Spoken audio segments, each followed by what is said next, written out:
The auditorium at the Galactic Concord Academy buzzed with anticipation.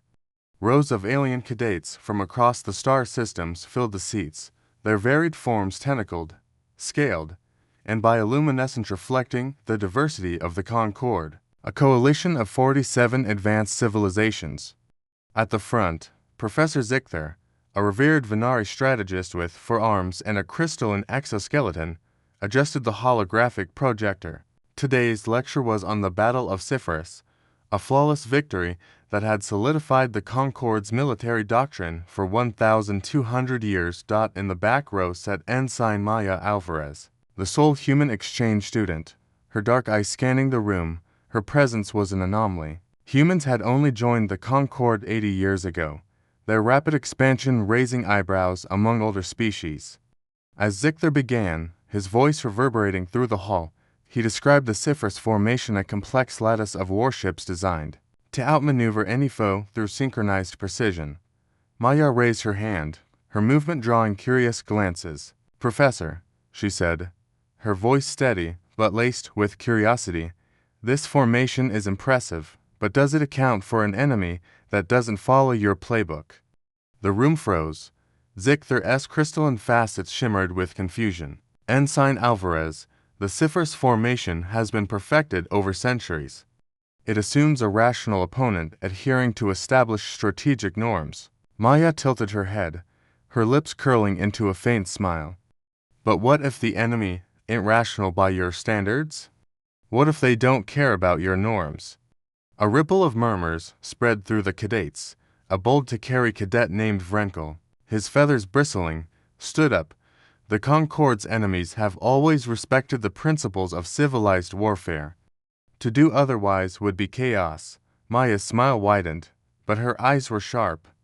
"Chaos hung on Earth, we call that Tuesday." Laughter broke out, though it was tinged with unease. Zichther, regaining composure, gestured to the hologram. "Ensign, the Cypherus formation achieved victory in 14 minutes with no losses. Surely you cannot question its efficacy." "I'm not questioning its elegance," Maya replied, pulling out her data slate. "I'm just wondering what happens when you face someone who doesn't play by your rules. Mind if I show you something?" Without waiting for permission, she synced her slate to the projector. The hologram shifted, replacing the orderly Cypherus lattice with a chaotic sprawl of data points, ships scattered like debris across a jagged asteroid field. "This," Maya said, "is the Battle of Tau Ceti, fought by humans 200 years ago. No formations, no symmetry, just raw adaptability. The enemy thought they had us pinned, but we turned their own strategy against them." The cadet stared, horrified yet fascinated. Vrenkel's feathers flattened. This is madness. There's no structure, no discipline." "Discipline doesn't mean standing still," Maya countered. "It means trusting your people to think on their feet. Humans don't win by being predictable, we win by being unpredictable." Zichther's facets dimmed, a sign of deep thought. "Ensign, are you suggesting our doctrine is flawed?" "Not flawed," Maya said carefully, "just untested. You've been fighting enemies who read the same manual. Humans, we threw out the manual a long time ago." The lecture ended abruptly when a priority summons arrived from Concord High Command. Maya and Zichther were whisked to the Nexus, a gleaming orbital station that served as the Concord's strategic heart. As their shuttle glided through the void, Maya watched the stars, her mind racing. Had she gone too far? Her role as an exchange student was meant to foster understanding, not append centuries of tradition. At the Nexus, they were ushered into a chamber dominated by a massive holographic map of Concord space. Admiral Clivox, a towering Rinith with obsidian scales and a voice like rolling thunder, awaited them. His advisors, a mix of species from across the Concord, regarded Maya with a mix of curiosity and suspicion. "Ensign Alvarez," Clivox began, "your demonstration has caused a stir. You claim our doctrine is untested. Explain." Maya stood tall, her heart pounding. "Admiral, your tactics are beautiful, but they rely on enemies who fight like you do. Humans don't. We've spent thousands of years fighting ourselves, learning to counter every trick, every strategy. Our history is a crucible of adaptation. She activated her slate, projecting a timeline of human conflicts, 5,000 years of wars, from ancient battles with swords to interstellar skirmishes. The room grew silent as the hologram cycled through images.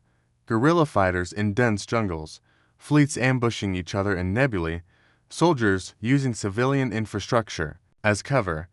This is the Battle of Proxima's Veil, Maya said, zooming in on a chaotic engagement. Our fleet was outnumbered 5-1, but we used the nebula's radiation to mask our movements, striking from angles the enemy never expected.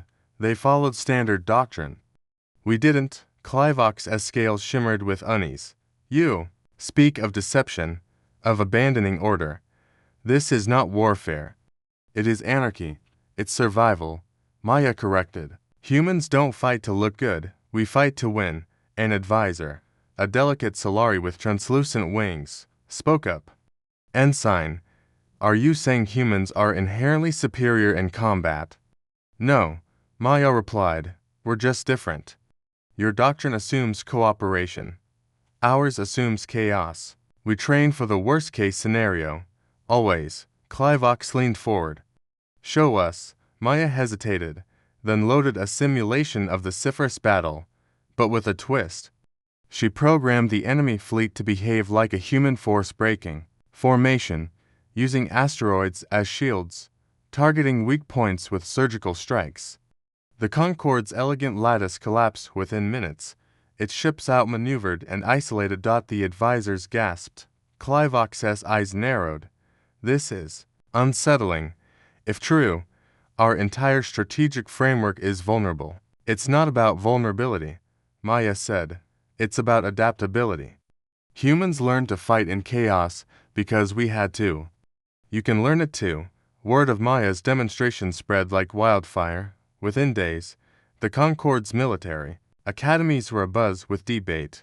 Cadets whispered about human tactics, while instructors scrambled to understand this new paradigm. The Nexus convened an emergency council, summoning strategists from every member species. Maya was recalled to Earth for debriefing. At the Terran Strategic Command in Luna City, she met Admiral Elena Chen, a sharp-eyed woman with decades of experience in interstellar diplomacy. Ensign, Chen said, you've turned the galaxy upside down. The Concorde is rethinking 1,200 years of doctrine because of you. Maya swallowed hard. Was that the plan, Admiral? Was I sent to the Academy to shake things up? Chen's smile was enigmatic. Let's just say your candor was anticipated. Humanity's expansion is accelerating. We needed the Concorde to understand our strength without forcing a confrontation. Maya's stomach churned. So, I was a pawn in a psychological operation. Not a pawn, Chen said. A catalyst. The Concorde needed to see what humans are capable of. You showed them. Back at the Nexus, the Council debated furiously. The Takari proposed doubling their defense budget to counter human unpredictability. The Solari suggested diplomatic concessions to secure human goodwill. The Reneth, led by Clivox, demanded a complete overhaul of military training, incorporating human-style adaptability. Meanwhile, Maya's demonstration had unintended consequences. Alien intelligence agencies began studying human culture, poring over everything from war movies to strategy games. A Venari analyst noted, humans train their young for war through play. Their video games simulate scenarios more complex than our actual battle plans. The Concorde's younger generation was particularly affected. Cadets like Vrenkel began questioning their rigid training, asking, what would humans do? This sparked a cultural shift, with alien students adopting human problem-solving techniques, embracing failure as a learning tool, prioritizing flexibility over tradition. 6 months later, the Concorde faced its first real challenge. The Krenzer Collective, a rogue faction on the galaxy's edge, declared their systems off-limits to human expansion. The Collective's fleet, though small, was disciplined and heavily armed, confident in their traditional tactics. Earth Command responded with a single ship, the Aurora, a sleek frigate commanded by Captain Liam O'Connor. The Aurora entered Krenzer space, requesting permission for routine maneuvers. The collective, sensing a provocation, deployed their fleet to intercept. What followed was a master class in human ingenuity. The Aurora didn't engage directly. Instead, it danced through the Krenzer system, using gravitational anomalies to slingshot between planets, broadcasting decoy signals to confuse sensors, and deploying drones to mimic a larger fleet. The collective ships, bound by rigid formations, couldn't keep up. By day 4, their fleet was in disarray, their commanders exhausted and demoralized. The Aurora never fired a shot. The collective surrendered, ceding their territorial claims. The incident, dubbed the Krenzer Gambit, became a galactic legend, reinforcing humanity's reputation as tactical innovators. The Krenzer Gambit amplified the effects of Maya's demonstration. Alien governments began hiring human consultants, offering astronomical sums to learn human thinking. Universities established human studies departments, analyzing everything from human psychology to economic strategies. Even art and literature began reflecting human influences, with alien poets writing about the beauty of chaos. Maya, now promoted to commander, was appointed Earth's liaison to the Concorde. Her role was to manage the galaxy's growing fascination with humanity while preventing misuse of human knowledge. She worked with Dr. Taran Voss, a xenanthropologist, to monitor the cultural shift. "We're not just exporting tactics," Voss told her, "we're exporting our mindset. Aliens are starting to think like us, adaptable, creative, unafraid of uncertainty." This shift wasn't without problems. Some alien species struggled with cognitive dissonance syndrome, a psychological condition caused by adopting human flexibility in rigid cultures. Others embraced it too eagerly, leading to social unrest as traditionalists clashed with reformists. Maya also faced challenges on Earth. Rogue human consultants, lured by alien wealth, began selling tactical knowledge without oversight. A group called the Horizon Syndicate offered their services to minor factions, risking proxy wars fueled by human strategies. Maya proposed strict regulations licensing for military consultants, limits on shared knowledge, and penalties for unauthorized actions. The debate raged on Earth. Libertarians argued for freedom of work. Strategists warned of galactic instability. Maya's framework passed narrowly, establishing the Human Strategic Oversight Commission to regulate military knowledge exports. 2 years after her lecture, Maya stood on the observation deck of New Horizon Station, watching alien and human ships mingle in the void. The galaxy had changed. Territorial wars had plummeted, replaced by trade agreements and scientific collaborations. Alien societies, once bound by tradition, were experimenting with human-style innovation. The Concorde's military academies now taught adaptive warfare, inspired by human history. Cadets studied battles like Tau Ceti and the Krenzer Gambit, learning to embrace uncertainty. Alien businesses adopted human management techniques, prioritizing flexibility. Even governance shifted, with some species experimenting with human style. Democracy. Dr. Voss called it the human renaissance. "We've reshaped the galaxy," she told Maya, "not by force, but by showing everyone a better way to think." Yet Maya remained cautious. The galaxy's stability relied on humanity's reputation, a delicate balance. If humans abused their influence, they could become the tyrants they'd convinced others they weren't. If they faltered, the galaxy might test their strength. In her final report to Earth Command, Maya wrote, "Humanity's greatest victory in military dominance, its cognitive influence. We've shown the galaxy that adaptability, creativity, and resilience can solve any problem. But we must wield this power responsibly, or we risk becoming the chaos we've taught others to embrace." As she gazed at the stars, a new alien delegation arrived, seeking human guidance on a centuries-old territorial dispute. Maya smiled. The galaxy was learning to think like humans, not because they feared humanity, but because they saw its potential. Decades later, historians would mark Maya's lecture as the moment the galaxy changed.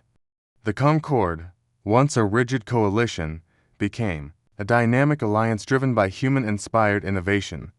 Species that had stagnated for millennia thrived, their cultures enriched by human adaptability. Humanity never fought a galactic war. Their reputation, built on demonstrations like Maya's and the Auroras, ensured peace throughout. But the true victory was settler, a galaxy where every species thought a little more like humans, solving problems with creativity and courage. Maya, now an elder stateswoman, reflected in her memoirs, "I asked a simple question: what happens when the enemy doesn't follow your rules? The answer reshaped the stars. We didn't conquer the galaxy. We taught it to conquer itself."